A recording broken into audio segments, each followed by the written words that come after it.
तो आप सभी को हमारे YouTube channel bright future hub में मोस्ट वेलकम है। और आज हम इस क्लास में वर्ब के बारे में जानेंगे, ठीक, यानी कि क्रिया के बारे में जानेंगे कि क्रिया क्या होता है, क्रिया के कितने प्रकार होते हैं, किसके आधार पे कितने प्रकार होते हैं, वो हम इस क्लास में जानेंगे। एक ही वीडियो क्रिया के लिए काफ़ी है, इसके बाद आप क्रिया को कभी भूलिएगा ही नहीं, ठीक। तो आइए हम क्रिया को एक नज़र देखते हैं, ठीक। चलिए, सबसे बात पहले करते क्रिया पर है ना, तो हमें जानना चाहिए ना कि क्रिया किसे कहते हैं, क्रिया होता क्या है।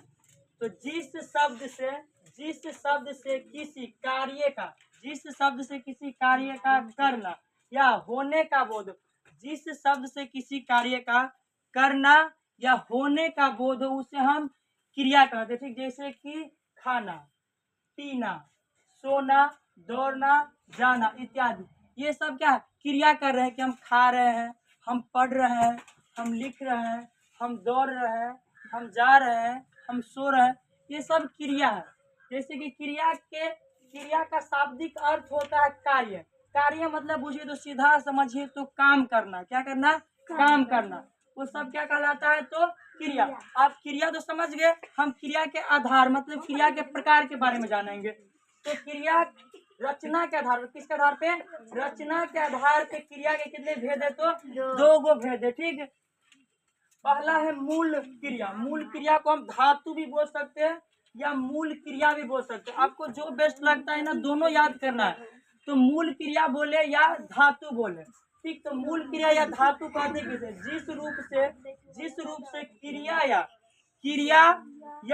जन्म होता, क्रिया का जन्म होता है या क्रिया का सबसे मूल रूप होता है, उसे हम क्या कहते हैं, तो धातु कहते हैं। यानी क्रिया का वह रूप जिससे सभी अन्य क्रियाएं बनती है, जैसे कि पढ़, लिख, चल, दौड़, सो, गा, जा आदि, ये सब क्या है, तो क्रिया मूल धातु क्रिया है या मूल क्रिया। जैसे पढ़ प्लस ना इसका इसका नोट पहले जान लीजिए।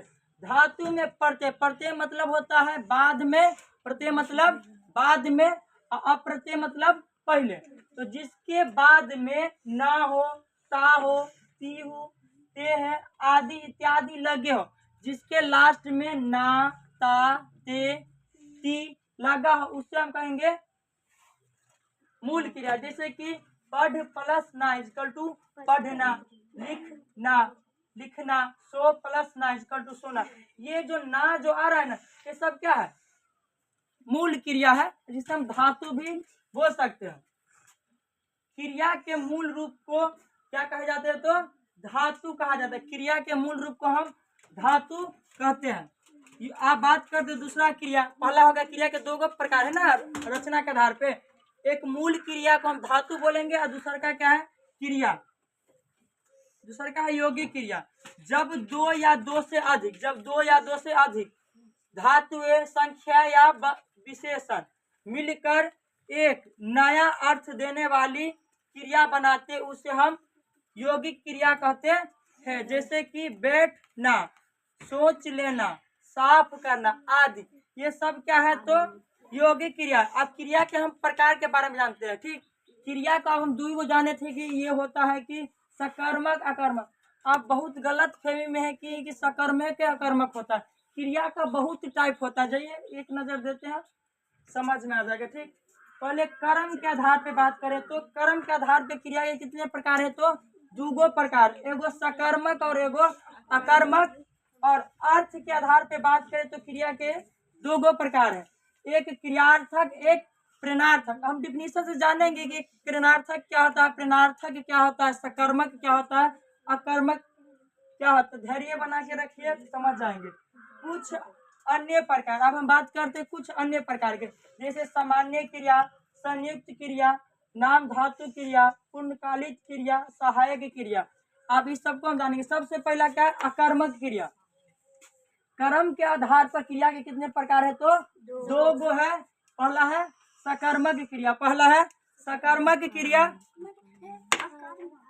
अकर्मक क्रिया। अकर्मक क्रिया को हम कहते हैं जिस क्रिया में कर्म न हो, जिस क्रिया में कर्म न हो, उसे हम अकर्मक क्रिया कहते हैं। जैसे वाक्य में क्या, था किसको पूछने पर उत्तर नहीं मिलता, जिससे कि जिसको पूछे और उत्तर हमें न मिले तो अकर्मक, पूछने पर हमें उत्तर मिले तो सकर्मक। जैसे कि वह पढ़ता है, वह पढ़ता है, उधर से हमें रिप्लाई ही नहीं मिलेगा तो है अकर्मक क्रिया। जैसे कि वे हंसते हैं, हम पीते हैं।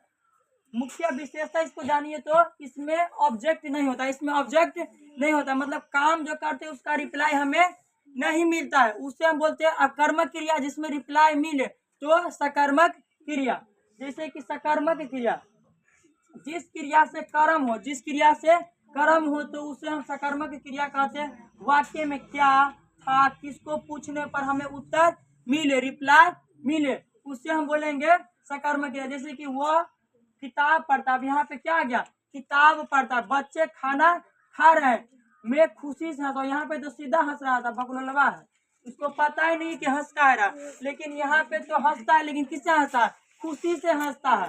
तो खुशी से हंसता तो कारण तो बता रहा है कि हम खुशी से हंसते हैं।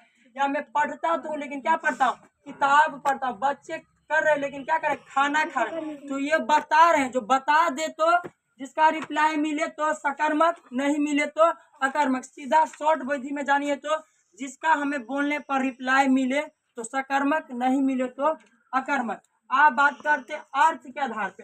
अर्थ के आधार पे क्रिया के मुख्यतः दो रूप होते हैं या दो भेद होते हैं। मुख्यतः पहला है क्रियार्थक क्रिया। क्रियार्थक क्रिया को हम संज्ञा भी बोल सकते हैं। जब कोई क्रिया वाक्य में संज्ञा के स्थान पर, संज्ञा के स्थान पर आकर संज्ञा की तरह काम करने लगे, संज्ञा की तरह काम करने लगे तो उससे हम बोलेंगे क्रियार्थक क्रिया। जैसे कि टहलना स्वास्थ्य के लिए क्या है, लाभदायक है, और ये टहलना क्या हो गया, क्रियार्थक क्रिया। दौड़ना शरीर को मजबूती देता है, तो दौड़ना क्या है, क्रियार्थक क्रिया। आप बात करते हैं प्रेरणार्थक क्रिया का। प्रेरणार्थक क्रिया जब कोई करता खुद कार्य न करके, मतलब खुद कार्य न कर कर किसी दूसरे व्यक्ति से वह काम करता, खुद नहीं करता लेकिन दूसरे से काम करवाता है, या उससे प्रेरित करता है, उससे काम करने को प्रेरित करता, फोर्स करता है कि तू काम करबे कि नहीं करबे, ऐसा टाइप का वर्ड आता है। या खुद न करके दूसरे से करवाता है, या काम करने को हम उसको प्रेरित करते हैं, तो उसे हम क्या कहते हैं, तो प्रेरणार्थक क्रिया कहते हैं। उदाहरण, उसने मुझे हंसाया। मैं भाई हंसना नहीं चाहता था फिर भी उसने मुझे हंसाया। जबरदस्ती कर रहा है, मतलब उसको क्या कर रहा है, फोर्स कर रहा है। ठीक, तो ये है प्रेरणार्थक क्रिया। इसके बाद करते हैं माँ आज खाने में क्या बनाना, चावल बनाना। मतलब वो मम्मी को बता रही है कि अब खुद नहीं बना रहा, लेकिन मम्मी को बोलेगी क्या क्या मेरे लिए खाने में क्या बनाना, चावल बनाना। ठीक, साथ में तड़को लगा देना। ठीक, तो ये जो है प्रेरणार्थक क्रिया। आगे बात करते हैं कुछ क्रिया के कुछ अन्य भेद। आइए भाई, बहुत जरूरी है, ये याद करना ही है, 5-6 गो है। ठीक, सबसे पहला बात करते हैं सामान्य क्रिया। क्या है सामान्य क्रिया? जब वाक्य में एक ही क्रिया हो, जब एक बार में एक ही क्रिया हो या एक ही काम हो तो वह सामान्य क्रिया कहलाता है। जैसे कि वह खाता है, अब एक ही वो करा, बस खा ही रहा। मैं सोता हूँ, यहाँ पे बस सोने का काम कर रहा। वे दौड़ते, वो सिर्फ दौड़ ही रहा। तुम गाते हो, वह डांस करता। इस टाइप का वर्ड आता है, मतलब एक ही काम हो रहा, एक ही काम हो तो सामान्य क्रिया। आगे देखिए संयुक्त क्रिया। जब दो या दो से अधिक, क्रियाएं या क्रिया को हम धातु भी बोलेंगे ना, धातु मिलकर एक नया अर्थ देती है, तो वह संयुक्त क्रिया कहलाता है। जैसे कि वह काम कर रहा है, बच्चा रोते रोते क्या किया, सो गया। ठीक, रोते रोते मतलब रोते रोते क्या किया, सो गया। यहाँ पे दो को काम कर रहा है, रो भी रहा है और सो भी रहा है। तो पहले क्या किया, रो लिया फिर सो गया। अब आगे बात करते हैं नाम धातु का।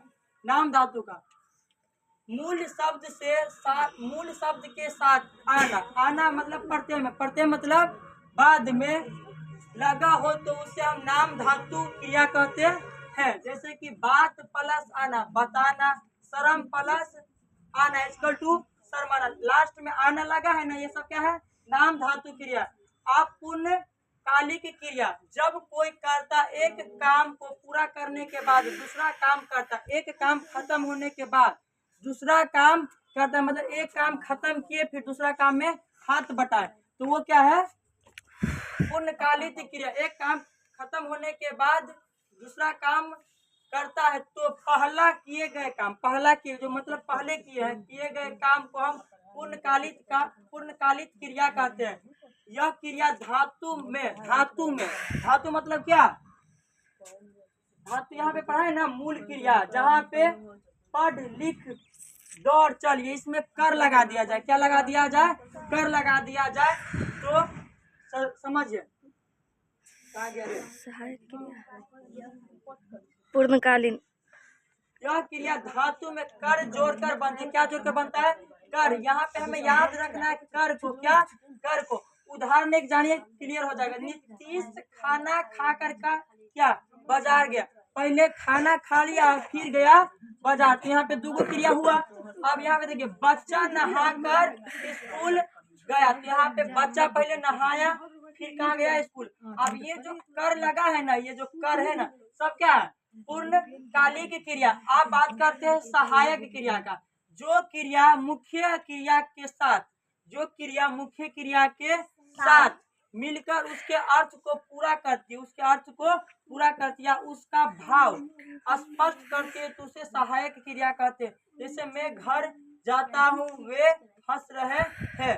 हंसना, यहाँ पे हंसना मुख्य क्रिया है, और क्या है, हंसना मुख्य क्रिया है, और रहे थे ये एक सहायक है। हंसना क्या है, मुख्य क्रिया है, हंसना क्या है, मुख्य क्रिया। रहे थे लेकिन कौन करा, सहायक करा, तो यह सहायक क्रिया।